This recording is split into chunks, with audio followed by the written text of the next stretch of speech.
You may proceed, Ms. Poel-Hector. Welcome. Hereby, I open this academic ceremony in which George Christopoulos will defend his academic thesis, Regional Patterns of Innovation, Clustering, and Economic Performance. May I invite you to present a summary of your study and the conclusions of your thesis, Dr. Christopoulos. Dear Prorector, dear members of the Corona, dear audience, thank you for taking the time to be here today. I will proceed to briefly present the thesis we're here to discuss. If you would just allow me to share my screen.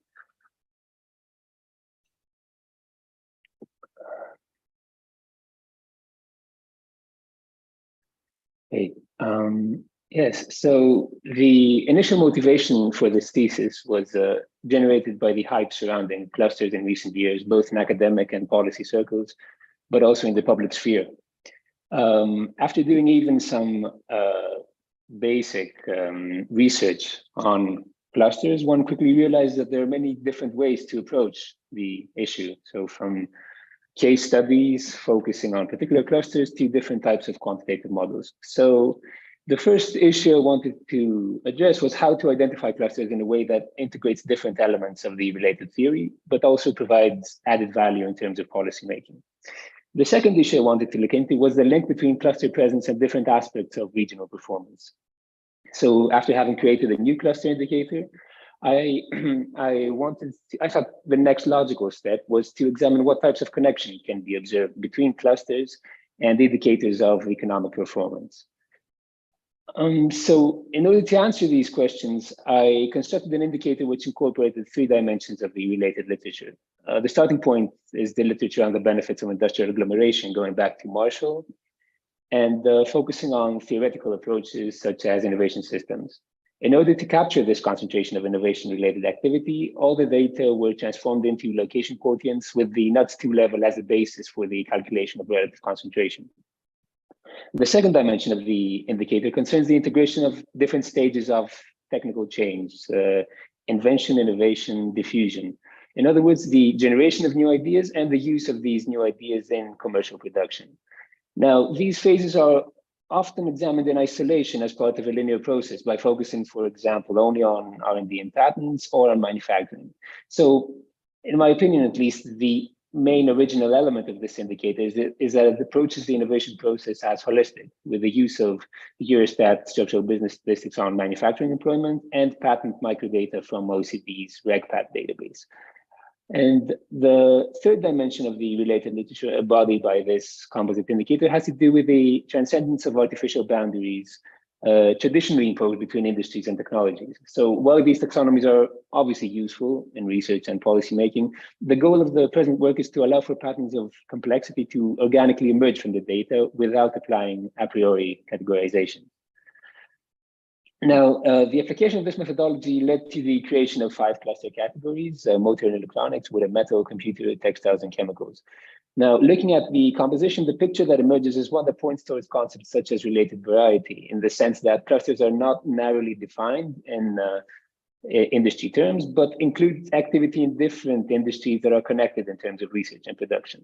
So for instance, in the component we label motor and electronics cluster, one can observe high loadings from 2 employment categories, but also 3 different patent categories. The same is true for other clusters, such as the computer cluster and the textile cluster. In the second paper, an attempt was made to examine the link between cluster presence and a set of performance indicators at the regional level. Now, as one can see in this table, a clear pattern emerged from the results, namely that the motor and electronics cluster and the computer cluster appear consistently linked with higher performance across the board. Now, it may be interesting to note that these clusters also seem connected to high wages in other sectors outside their narrow composition. Now, this arguably makes sense when looking at the links across the value chain. So for instance, we know that automotive textiles represent the most valuable world market for technical textiles. And the auto industry is also closely linked to chemical manufacturing in other sectors, such as paint, for instance. And this linkage is also reflected in the cluster's composition, which includes patents on coating and chemical surface treatment activities.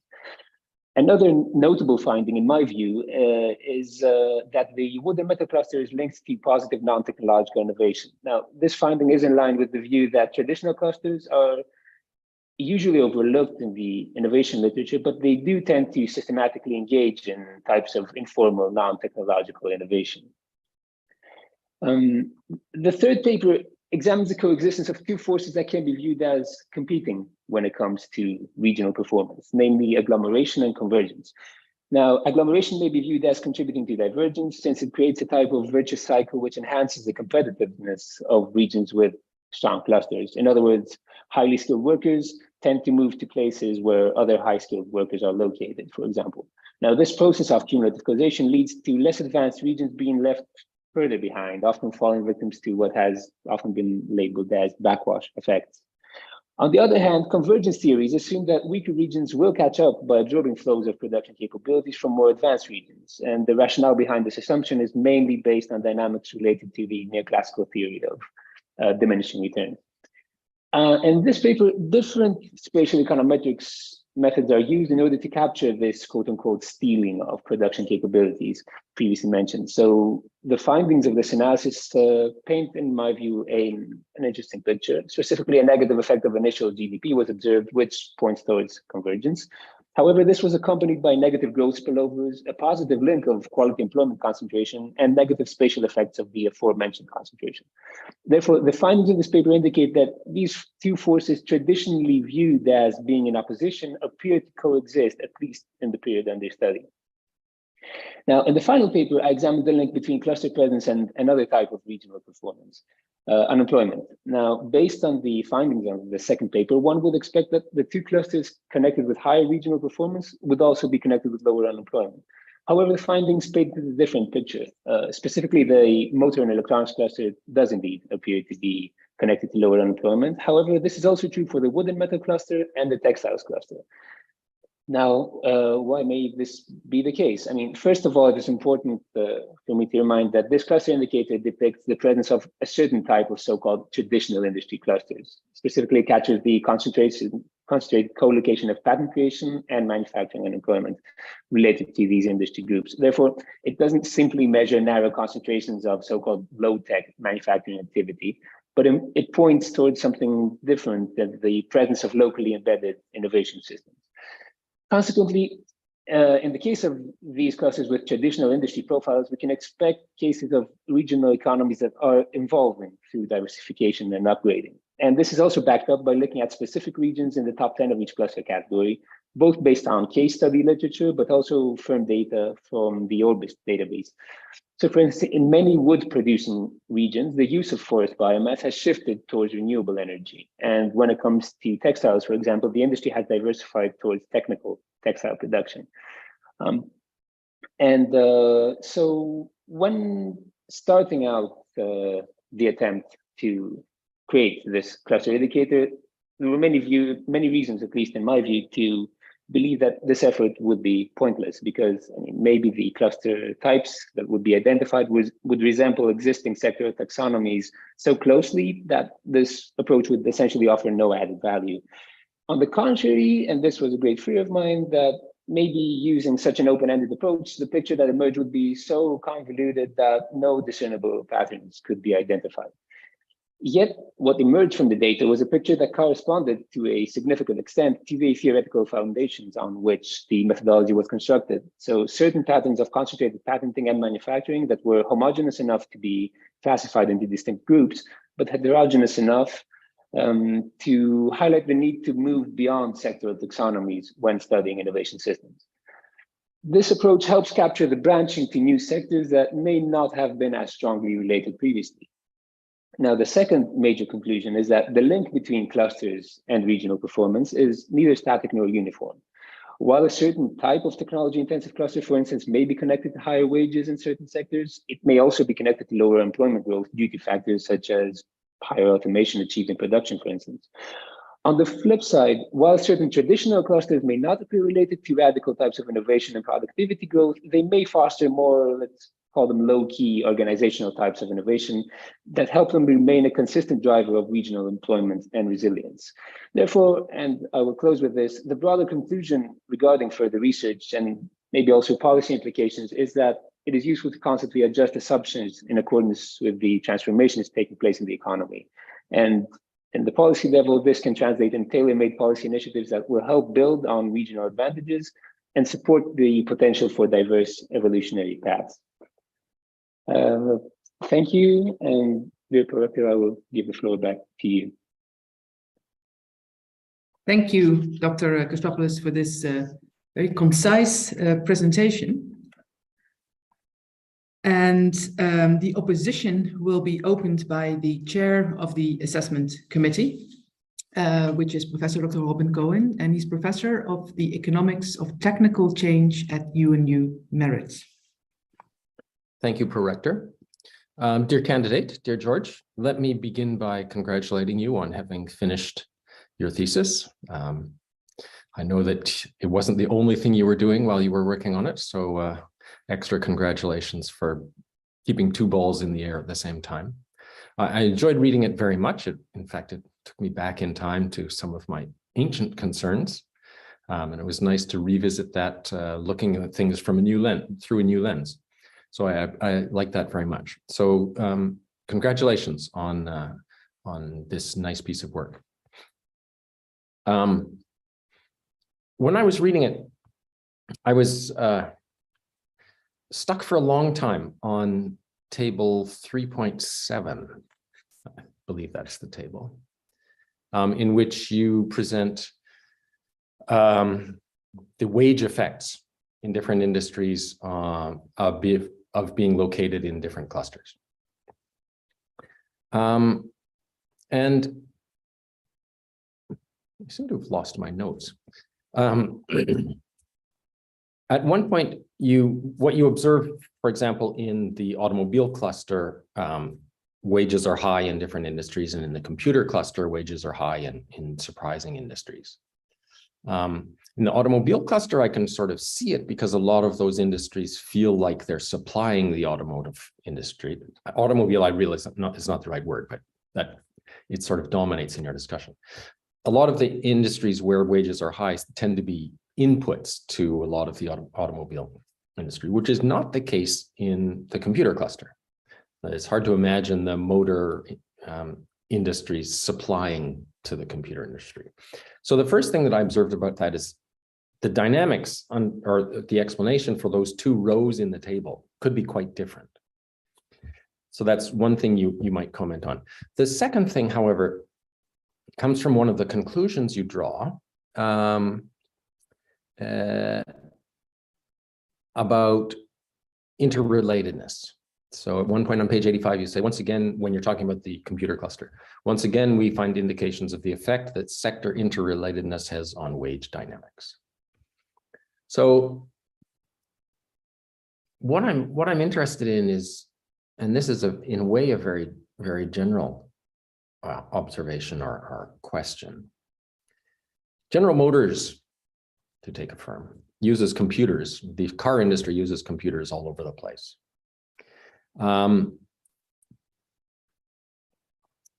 But they want good computer programmers. Now, a good computer programmer isn't interested in living in Detroit because he's surrounded by auto workers. Good computer programmer wants to, sorry, this is an American case, but you can generalize. Good computer programmer wants to live in Silicon Valley surrounded by interesting people who knows what he's doing and so on. So General Motors, in order to attract good people to program the computers that it needs to set up operations in Silicon Valley. So people are hired in an automotive firm, but are actually computer people. So one thing that I think is maybe these people are misallocated. They're in the wrong columns in that table. Because yes, but it's just an accident that they're hired by GM. They're really computer programmers living in the computer world. So that makes me wonder about this attribution of wages to industries and whether that makes sense. And then my final question is, given that GM can do that, what does it tell us about the nature of production? Well, to me, what it says is that production is modular. Because if the production process were interrelated in the way we think of it, where different aspects of the process have to inform other aspects. In order to make a car, the brake group has to talk to the wheel group, which has to talk to the whatever. That's an interrelated process, and we know, in quotation marks, that when that's the case, you want all these people sitting together. You can't have the brake people in Wisconsin and the tire people in Arizona, et cetera, et cetera. They have to sit together. But if there's a large group that's sitting elsewhere, it means that the production is not like that. It's modular, which to my mind is the opposite of interrelated. So one way that I can interpret table 3.7 is that it's showing the opposite of interrelatedness. It's showing the effectiveness of modularity in production, which allows firms to locate parts of production in different places, but in attractive places to the people who want to work there. So I'm sorry if that's confusing. I had trouble formulating it, and maybe I still haven't succeeded, but maybe that's enough to let you make some insightful remarks. Highly esteemed opponent, thank you for that very interesting question.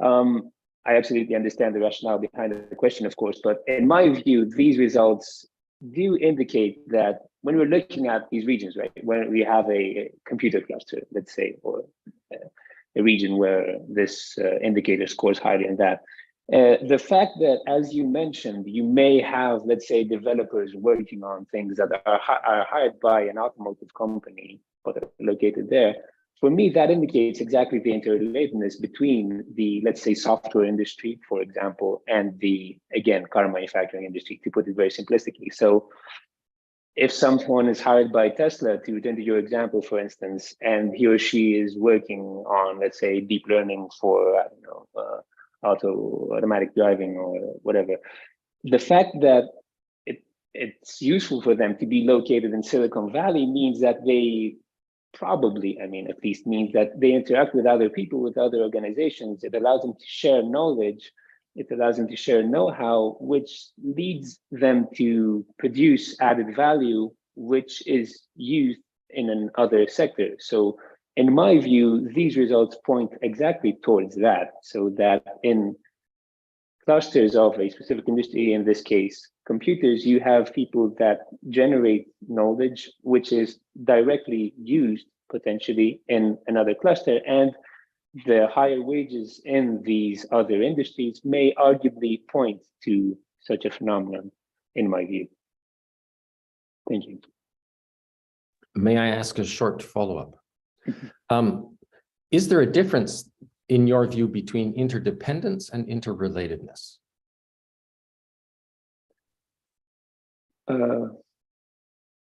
Again, highly thinkable, and thank you for the question. Yeah, I mean, interdependence, the way I see it, at least linguistically, implies that there is a more strong relationship, that one directly depends, as the word says, while interrelatedness means that there is an interaction, maybe knowledge may be produced, maybe used, maybe not. But in the context of this discussion, I think that both terms may potentially be applicable. Obviously, this is an indicator that uses a high level of abstraction because it spans a wide geographical area, so I can't say that with certainty. But I would assume, for instance, that, and again, the example we mentioned before, that this would imply interdependence, not just interrelatedness, in the sense that a new function of this product does directly depend on another industry. And in this sense, yes, I would say this would be the most applicable term in this case. Thank you. The opposition will be continued by Professor Dr. Neil Foster. He's Professor of Globalization and Innovation at UNU Merits. Thank you, Prorector. Dear candidate, dear George, I should also join Professor Cowan in congratulating you on your thesis. I think overall, the thesis addresses a relevant and interesting topic, namely the identification of clusters and their sort of effects with respect to a range of regional variables, wages, growth, and employment, and so on. And I think while your thesis is not going to be the final word on these relationships, I think it raises some interesting questions, and I think you present some initial answers to those questions. So congratulations on the thesis, which was nice to read. So I have to ask you a question, and my question's a fairly general one, but I guess it relates mostly to chapter 2. And it's a sort of general question about your overall approach regarding the use of clusters. And in chapter 2, you look to motivate that, and you do that by initially talking about what other studies do. And you talk about the fact that most existing studies use case studies to study clusters. And you further argue that this is somehow expected, given the idiosyncratic nature of economic systems and the socio-historic context, as you describe it, in which these clusters are located. But then you go on to discuss the shortcomings of the case study approach. You argue that even within the context of these very narrowly defined case studies, it's impossible to account for the complementarities, the interlinkages that exist within clusters. And you talk about other things like intangible factors, and you also note that things like standard industry classifications are not necessarily appropriate to study clusters. And you then have another discussion around national, regional, sectoral innovation systems, which sort of highlight the effect of these linkages more generally. And then your approach is somewhat different. Right? So you use cluster analysis, and you look at 2 types of data, essentially, employment data and patent data. And it could be argued, obviously, that those 2 dimensions don't capture those linkages and complementarities either. So I think what the question I'd like to ask is how does your approach improve upon the case study approach? How does it complement it? And maybe what would you need to do this kind of approach more fully that would capture those interlinkages and complementarities? Highly esteemed opponent, thank you for your words and your very interesting question. Indeed, my view and what I argue is that this approach at least in my view, for the first time introduces this use of this, let's say, integration of data both on knowledge use, knowledge creation rather, and knowledge use in production. Now, in my view, this is the added value when compared to quantitative studies on the issue. I mean, even the most sophisticated ones mainly focus on one type of data, mainly employment-related data, input-output, stuff like this. When it comes to improving upon the case studies, the way I view it, and this is something that I would like to pursue in future research, is I believe that this methodology I introduce helps point towards clusters which would not necessarily be on someone's mind when thinking of what clusters to study. So I think that case studies, they do often tend to focus on specific clusters, which are pretty well known, or they tend to identify these clusters based on some standard metrics. But I believe that this indicator introduces a different dimension. So in many cases, there may be clusters that are evolving, that are developing now, that have differentiated, which may not have been on someone's mind when, I mean, for instance, the wood and metal cluster, I mentioned the textiles clusters. These clusters are new types of clusters the way they are developing now. So I think that this methodology I am using helps when it comes to identifying the subject of a case study. And it also helps point towards specific sectors one should look at when examining these specific clusters. So by identifying co-location of certain types of patent creation with certain types of manufacturing, one can point someone interested in performing a case study toward a specific direction, and which may not have been apparent necessarily when looking at the relevant literature and the data at a first level. Thank you. Okay, maybe just a quick follow-up, that's okay. So if I understand correctly, then the main advantage that you see is that again, it's to do this industry classification, and you can observe clusters that cross these boundaries by using this sort of employment and patent data. And that sort of links to another thought I had in my head when I was reading chapter 2. And in that chapter, you highlight that certain types of patenting and manufacturing tend to co-locate. And you talk, for example, about employment in manufacturing and machinery tends to co-locate with patents in machinery and basic electric elements. And that sort of raised the question in my head, was essentially, isn't that what we'd expect? Wouldn't the opposite be more surprising? So in terms of that idea that the advantage of your method is that it identifies clusters that cross industry boundaries, what are the major sort of clusters that you identify that do that, no? So because I think if I look at the examples you have in chapter 2, they would tend to be things that I would expect. Employment in machinery is associated with patenting in machinery. So are there any major surprises in terms of these clusters? Again, highly esteemed opponent, thank you for the question. Yes, in my view, as you mentioned, the motor and electronic cluster indeed may be the most predictable, not only in regards to composition, but also regarding the geography. So yes, we know Germany is very strong when it comes to this specific cluster. In my view, and as I mentioned in the thesis, the most interesting observations when it comes to composition are in the cases of traditional clusters. So, for instance, when it comes to the metal and wood cluster, at least I had a specific picture of how this cluster would be. However, the patterns included there have a lot to do with, not a lot to do, but are connected to biomass technologies. So this is connected to the analysis in the later chapters would say that some of these clusters tend to differentiate and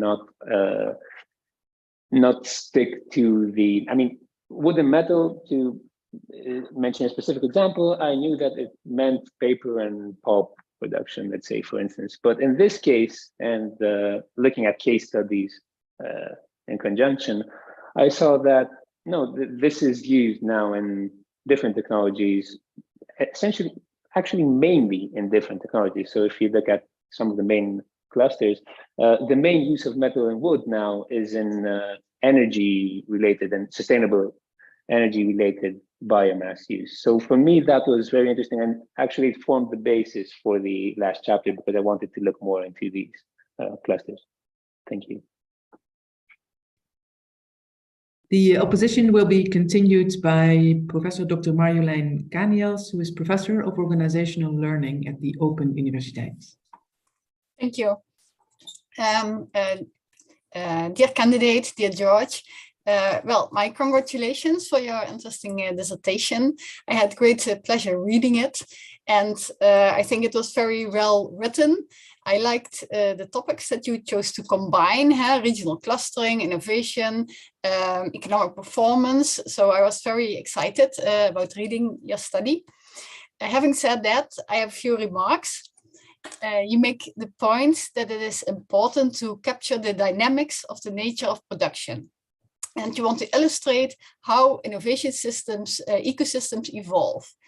However, you do that by providing two snapshots of the cluster composition in 2000 and 2010. And you find that the presence of innovative regional clusters relates not only to higher wages in this cluster, but also to higher wages in other manufacturing sectors, which may be low tech. But can you truly say something about the evolution of the clusters based on these two snapshots? You observe a correlation between wages within the cluster and outside of it at two moments in time. But what do you know about what has changed between these 2 points in time? So suppose that you would actually measure changes in cluster composition as well as changes in several economic indicators over that period that you focus on. Then you can still only determine whether the observed changes in, for instance, wage rate correlate with the observed change in the cluster composition. So again, you have a correlation and not really evolution or causation. So for me, you do not really seem to capture dynamics. So first, I would like to hear your reflection on whether you think that you have really captured this, what you sort of claim to investigate, namely dynamic evolution of an innovation ecosystem. And second, well, I understand that there is only so much that you can do within the scope of a PhD thesis. But suppose that you had the chance to carry on with the study, and suppose you still wanted to capture this dynamic of the cluster emergence and evolution. How would you design a study that could further investigate this? Hi, esteemed opponent. Thank you for the question. you indeed raise an issue which was on my mind a lot while writing this PhD. And as you mentioned, there are only so many things you can do with it in the context of one thesis, but this is indeed something that is of great interest to me and to capture the evolution a long time. Now, I mean, ways to do that, what I had thought of doing again is in terms of looking at concentration of individual components and see how that that increases or decreases throughout time. And looking at, again, I mean, the way I've thought about it so far is, again, in terms of correlations, like how they increase or decrease the components within each cluster. But coming back to what I did in this thesis, again, acknowledging the fact that, as you mentioned, there are two snapshots indeed, and one cannot say that this, let's say, captures a whole process throughout time. This is why I tried to interpret this cluster composition in conjunction with data from the Opus database and case studies to see what this implies regarding evolution in recent years. So as I mentioned previously, these traditional clusters, looking at some of them, composition and their effects and learning more about them, for me helped highlight exactly this evolution. So in terms of, and when it came to wood and metal cluster, yes, it used to be something completely different. It used to be that wood was used, for instance, when it came to paper and pulp. Now it's used in a completely different way. Textiles used to be associated with something completely traditional. Now you have these world-leading technical textile companies. So in my view, this helped shed some light on the evolutionary process of this cluster development, but I absolutely agree with you that more needs to be done and quantitatively, and this is a priority for me going forward. Thank you. Thank you. The opposition will be continued by Professor Dr. Ron Boschma, who's Professor of Regional Economics at Utrecht University.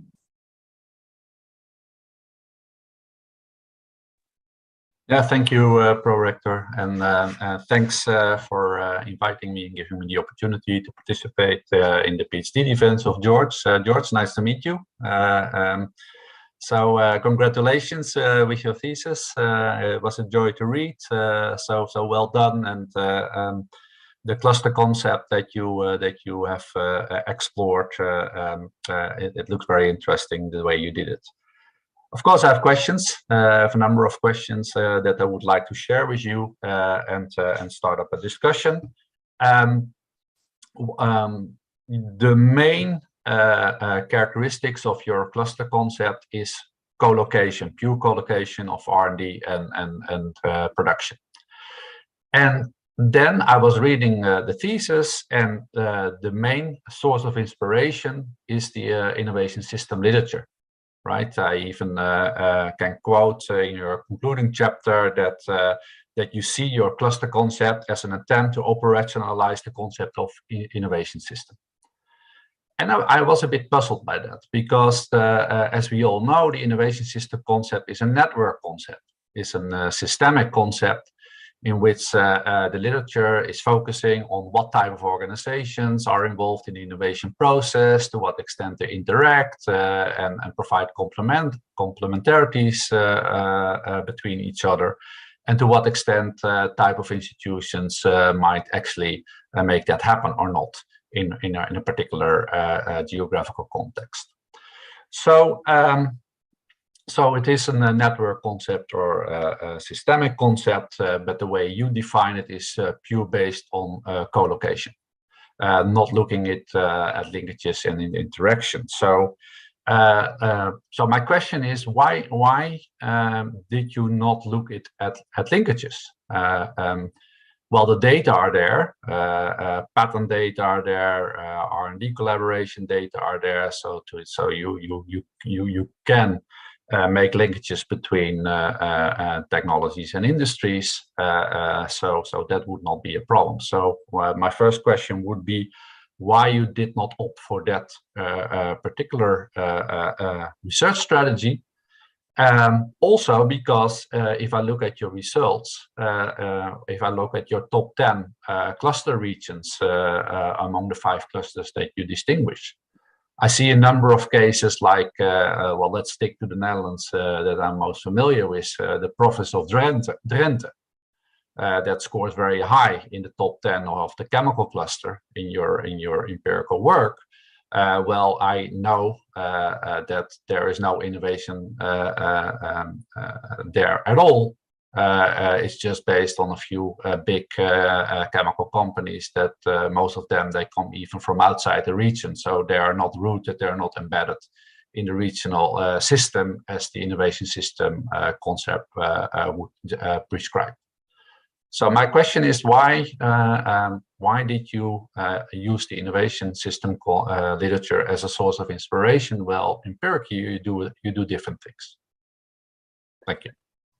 Hi, esteemed opponent. Thank you for the very interesting question. And I am familiar, of course, with your work regarding how geographic proximity is not necessarily indicative of cooperation and, let's say, the presence of an innovation system. And I absolutely understand, of course, the rationale of your question. What I wanted to do was, I mean, since, first of all, I admit that, of course, I had to abstract because I'm looking at a large geographical scale. Of course, some level of abstraction is needed. But what my fundamental assumption was that since this is, as far as I know, the first attempt to combine data, employment data and patent data, this on its own creates, let's say, paints a picture of a breeding ground for interactive learning and for all of these other dynamics underlined in the innovation systems literature.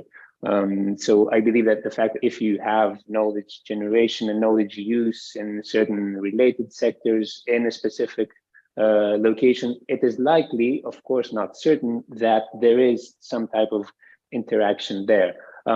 As you mentioned, of course, this is not necessarily the case. Drenthe specifically was a case that was discussed when looking at the results, and indeed, and what I found in the Orbis database was that it has some world-leading companies there, but yes, indeed, it has less companies. So this is why I complemented this approach with a lot of descriptive data, looking at the number of firms in each region, because I didn't just want to say, look, there is this concentration here. I wanted to be sure that indeed you do have a large number of firms there.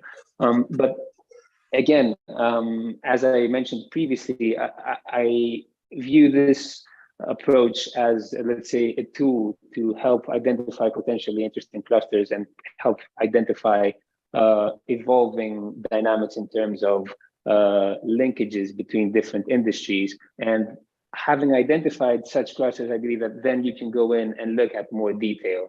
But at this level, it did have a level of abstraction, and many assumptions were made, again, based on geographical proximity. Thank you. All right. Well, there's a lot to say on that. I just, if time allows, I would like to ask another question, which is partly related to the one that I addressed before. And that is the distinction you make between 3 clusters in chapter 2 and 5 clusters in chapter 3. Basically, you differentiate between high-tech clusters, right, and traditional manufacturing clusters. I was just wondering why you did not make a further step, in the sense that, of course, the whole rationale behind your cluster indicator is that there is co-location of R&D and production. But that will differ from one cluster to another, right? So one might more focus on R&D, the other one might more focus on production.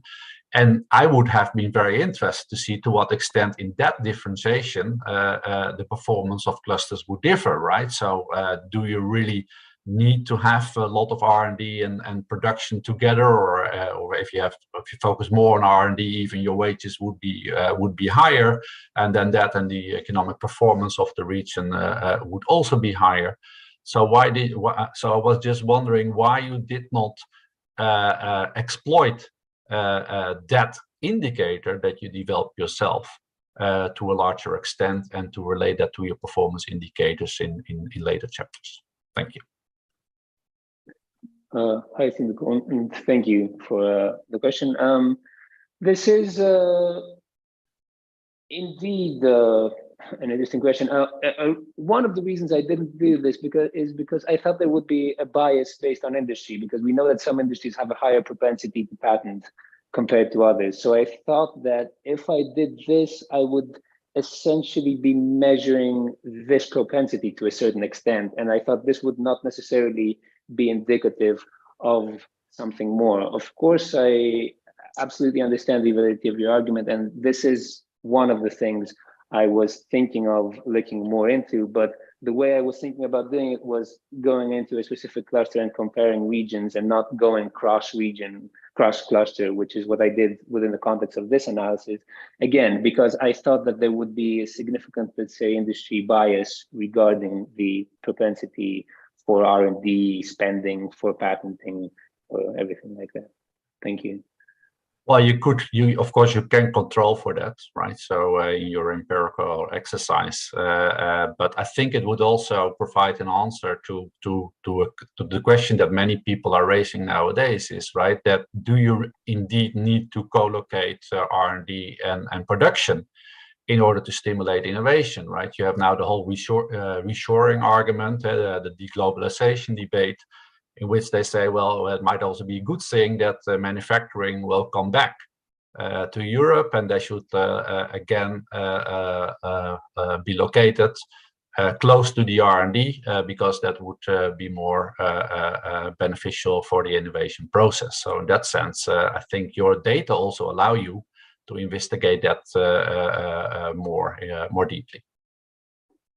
I absolutely agree. Thank you. Thank you. The opposition will be continued by Dr. Fabiana Visanten, and she's assistant professor at UNU Merits. Thank you. Dear George, dear candidate, I join my colleagues in congratulating you for the achievement.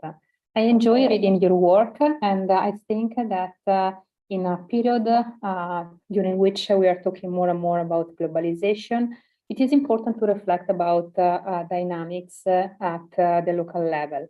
So I think that the questions that you analyzed are very relevant. In particular, the relationship, the association between clustering and performance. So thank you for that. I have a general question. Nowadays, it's 10 years or so, that, for instance, also at the European level, we talk about smart specialization. And the smart specialization approach combines industrial, educational, and innovation policies to suggest that countries or regions identify and select a limited number of priority areas for knowledge-based investment, focusing on their strength and comparative advantage. So the idea behind smart specialization is, okay, let's identify priority areas and let's invest on that. How do you relate, if possible, those suggestions, let's say policy guidelines, to the result of your thesis? Steve Bowen, thank you for your question. I believe this is the results of my thesis are directly related when it comes to potential policy implications. Again, as previously mentioned, for me, it serves as a tool to identify potential clusters which maybe a policymaker would not think of. So I've been working in policymaking for many years, and I can see that the data we rely on are pretty, let's say, generic, right? When looking at sectors, you look at, okay, this sector. And again, when looking at policy initiatives, it's this type of, very limited, very confined approach. So this was, again, one of the motivations for me to write this thesis, because I work in this specific sector, was that I wanted to offer a tool, not necessarily this methodology, but a different way of viewing the potential areas for policymakers to intervene and to promote smart specialization initiatives, as you mentioned.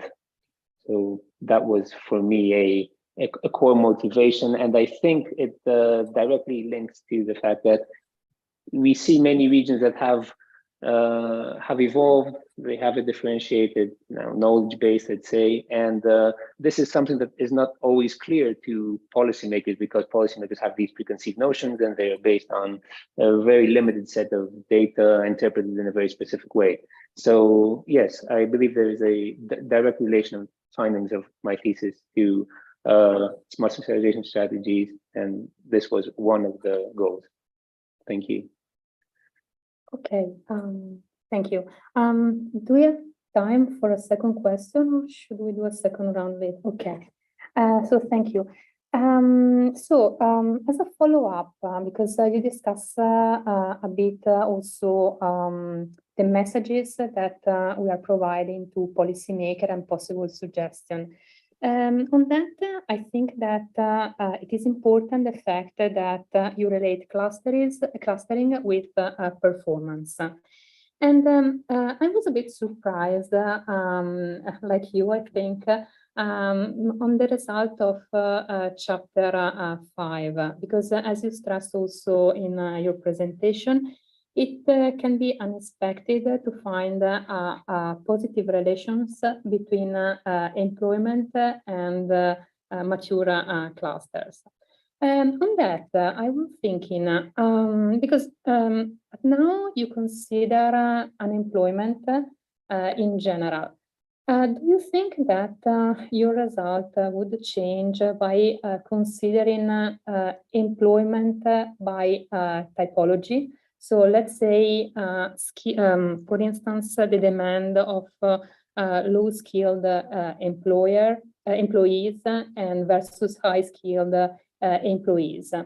My question is based on the fact that I think that the demand, for instance, of employees on a mature cluster is different from the demand of employees on the high-tech sector, for instance.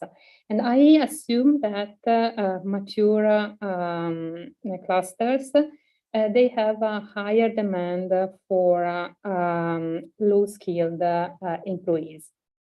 If it is the case, those results might match also with the result in chapter 3, where you find that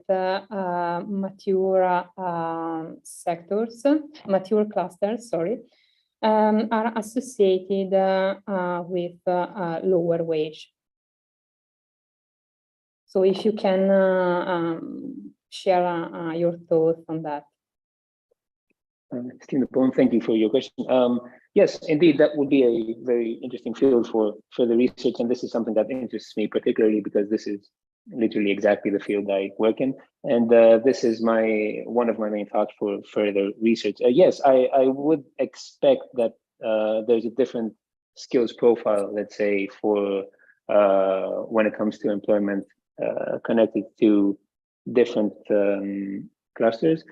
I think that via the wages, I kind of approximated that, but yes, I absolutely agree with you that it would make sense to look at more specific skills profiles. That would be very useful. And when it comes to skills matching, let's say, this is another way I think that the findings, or at least the philosophy behind this approach, is useful, because again, when we look at what skills each industry needs, we look at very specific specialties, let's say. But the findings of the thesis, I think, show that maybe, let's say the textile industry doesn't need what we thought it always needed, because it's developing into something different. So I think this also helps identify different skills profiles associated with different types of industries.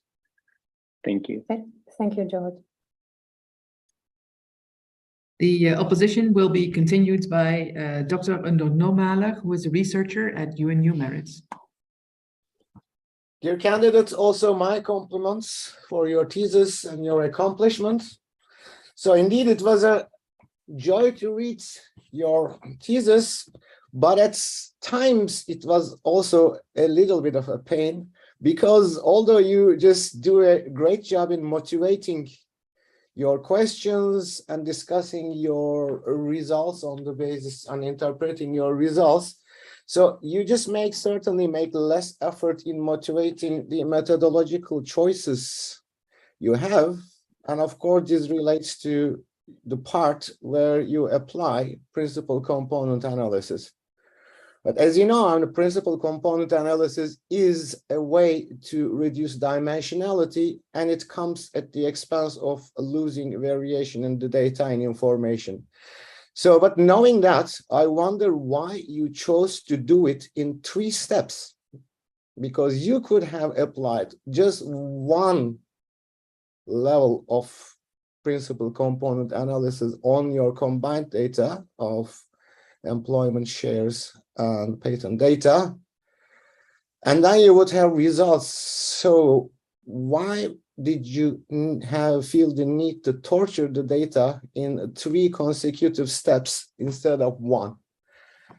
And also very relatedly, so you're talking about the Bartlett 1937 method, which is a really obscure method that applies to, there's factor analysis.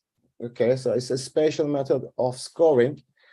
And again, so you are saying that the relevant literature has been using this method for factor scores, although what you are doing is principal component analysis. And all of these references are coming from behavioral sciences and psychology. And interestingly, none of the papers that you mentioned as relevant are accessible via our university library. So given the nature of the data, I mean, these are basically patent counts. And the other one, the employment shares, are shares. So there are no problems with these data, which is specific to behavioral sciences, the kind of observations and so on. What is your motivation to just use this Bartlett's kind of scoring as opposed to the standard scoring on the basis of the factor loadings? Esteemed opponent, thank you for your question. To answer the first question, the way I approached it, and maybe wrong, is that I had 193 observations. I had 193 observations, and I had 135 patent classes and even more. So in my view, it didn't make sense, again, maybe I'm wrong, this is the way I approached it, to have almost an equal number of observations and variables. So this is why I wanted to narrow it down a bit. Plus, for me, it made a little more sense conceptually, but that was just me in front of my laptop. When it comes to the Bartlett score, I will be completely honest, this is the main methodology used by IBM's SPSS when rotating component matrices and extracting the results. So looking into the literature, again, as you mentioned, I didn't know it was not accessible. This wasn't done for a specific purpose. I found that there were strong arguments in favor of this particular methodology, plus the fact that it was the go-to methodology applied by SPSS made me believe that this was the way to go. But I have to admit, I have no strong view on this, and I absolutely understand where you're coming from. Thank you. Okay, thank you. Maybe a little follow-up, because now that you have just done this multiple stages of PCA, so because you just apply PCA first on the patent data, and then you reduce it, and then do something in between again with the wireless methods, and then you put finally the reduced patent data together with the employment data, which is already have a low dimension, or that because you have only 9 in the second chapter and 11 in the other chapter, and then you further reduce it, right? So, and what we see is that in second chapter you end up with 3 clusters, okay, 3 components actually, and in the second one 5 components. So I wonder where these 3 and 5 come from. What was the selection criteria for the number of these components? And also an interesting metric, of course, when you're performing PCA is to just look at the share of information, variational information retained in your original data. So there are very easy metrics for that. So then what was the basis of this 3 and 5? Was it just the, eigenvalue larger than 1 criteria? Or did you have any other criteria relating to the capped variance in choosing these particular numbers 3 and 5? Thank you for the question. Yes, the eigenvalue was the basic criterion. I looked at the scree plot, and based on that, the selection was made. I mean, the goal for me was to be sure that there was a decent amount of variance retained. Of course, and I make... What was that decent amount? Sorry? What was that decent amount? 50%, 60%, 85%? It was, I wanted it to be more than 50%. That was my personal cutoff rate. So again, as you said, I absolutely understand PCA has these well-known weaknesses, and I mentioned them in the thesis, that you lose a percentage of variance. This is something I was willing to live with. But to be honest, looking at stuff other people had done, so in this, like the most, let's say, famous paper along these lines is Porter's, Delgado, and Ellison. What they do is they use these consecutive pairwise correlations among sectors. Hora S has sounded. The beetle is there. So the time appointed for defending your thesis has passed. And the degree committee will now withdraw to discuss the quality of your thesis and your defense. And I request, of course, that you and everybody else who's watching wait the results of the deliberations upon our return.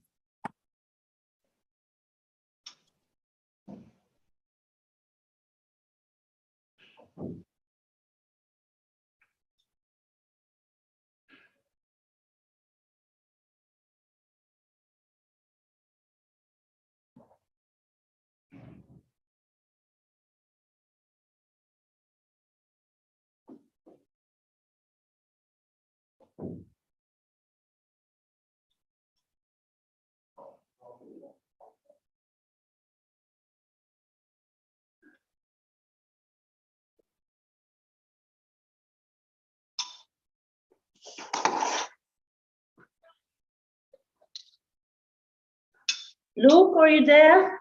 Okay. Okay.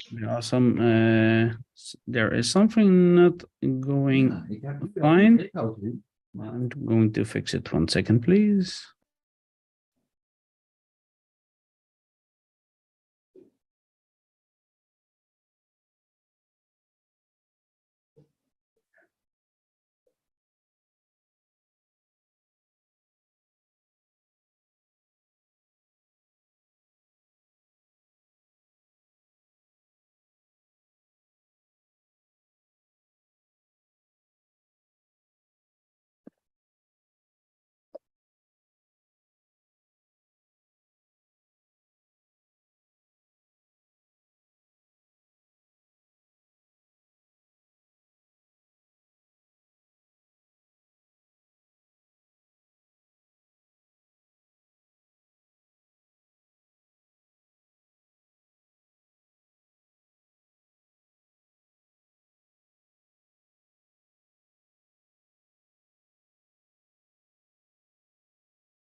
George Christopoulos, the degree committee here present online has assessed the quality of your thesis and your defense, and in view of its positive verdict and taking into account your previous qualifications, the degree committee has decided to grant you the degree of doctor. Professor Verspagen is authorized to confer upon you this academic distinction in accordance with Dutch university custom. I invite your supervisor to now take the floor. Thank you very much, co-rector. Before I will confirm these honors, I have to ask you one more question, George. And that question is the following. Do you promise to work in accordance with the principles of scientific integrity at all times, to be careful and honest, transparent, independent, and responsible? I do. Okay, that was the correct answer, and therefore by the authority vested in us by law and in conformity with the decision of the committee here present, I hereby confer upon you, George Theodore Christopoulos, the degree of doctor and grant you all rights attached by custom and law. You will soon receive, as evidence of this, the degree certificate signed by the rector, the secretary, and the supervisors, and affixed with the official seal of the university, and that degree certificate will now be shown by the beadle.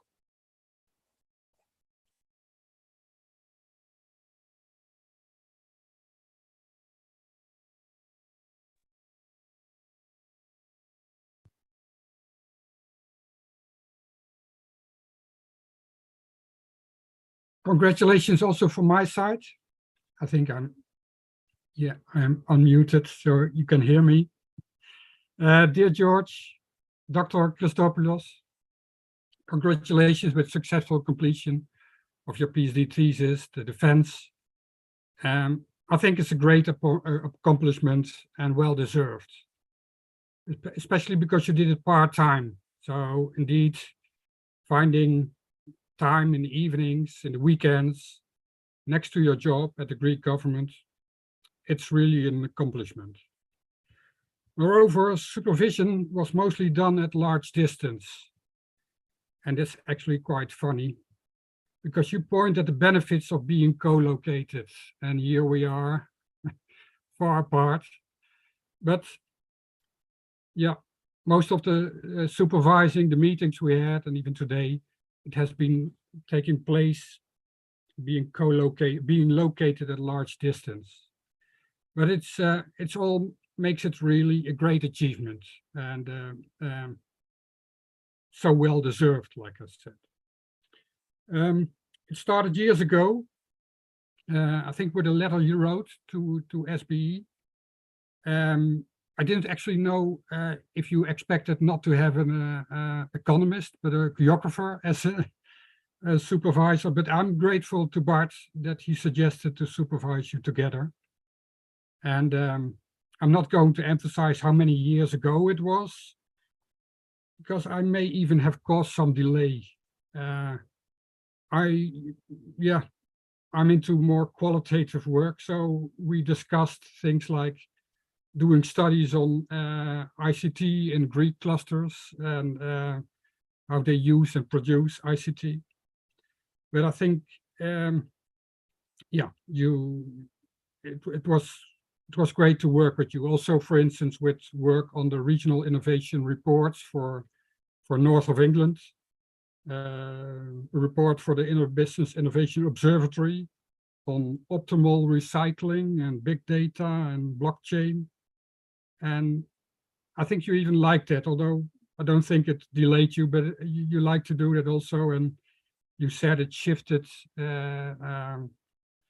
the issues at work towards more environment. And I recall even that after a meeting in Maastricht with Bart and me, that you plan to go to a climate change meeting. So small things can end up in bigger shifts. Between the meetings and the visits in Maastricht, we use Skype.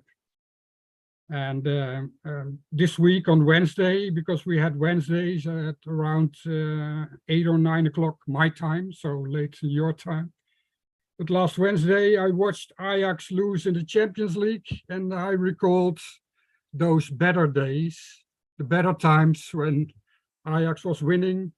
And I think I at least twice have asked you, can I postpone the meeting and do it another day? Because I wanted to see them win. Others have spoken and praised the quality of your work. I have the opportunity to praise you as a person, and it was a real pleasure to work with you. Qualities like your strong motivation, your independence, and always having a positive mood, positive attitude. You do not find that in many people. Your patience, your perseverance, so continuous efforts with new energy. Although today we also heard we should have even pressed you perhaps even more with digging deeper and digging deeper. For me, it was the first time to supervise a PhD thesis. So I have no comparison, but it was really a pleasure to work with you. And like I said, your ability to work independent and the perseverance is extraordinary. I'm sure you make your family and friends proud, and I wish you pleasure in celebrating it with them.